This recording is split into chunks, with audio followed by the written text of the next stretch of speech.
ब्रह्मपुर सांसद प्रदीप पाणिग्राही सबु मामलारे दोषमुक्त। गतकाली 2टी और आज 3टी मामलारू प्रदीप को दोषमुक्त करिसेंती ब्रह्मपुर ग्रामांचल जेएमएफसी कोर्ट। टाटारे चाकरी नारे ठकई अभियोग मामलारे गिरफ होइतिबा प्रदीप निर्दोष होइछंती। गतकाली 2टी और आज 3टी मामलारू प्रदीप को दोषमुक्त करिसेंती कोर्ट।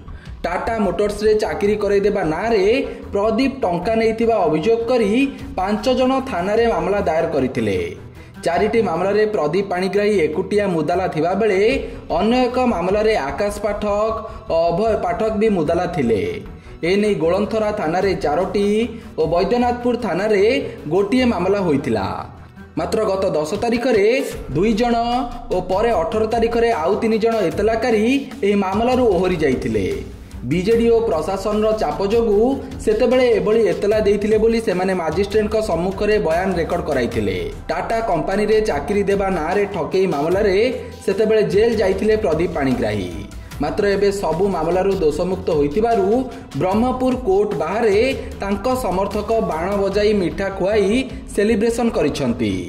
सेपटे प्रदीप पाणिग्राही को वकील दीपक पटनायक कहते समस्त अभियोगकारी कोर्ट को आसी प्रदीप पाणिग्राही विरोध में अभियोग करने को चाहूनथिलु बोली कहते।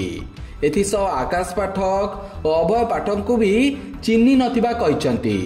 बरं जड़े आईजी स्तर वरिष्ठ पुलिस अधिकारी सेतेबेले बहु पुलिस धरी आसीथिले।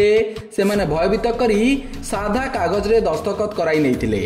एबे अभियोगकारी माने मामलारू ओहरी थिबा बेले समस्त केस रे कोर्ट प्रदीप पाणिग्राही, आकाश पाठक और अभय पाठक को दोष मुक्त करिसंती।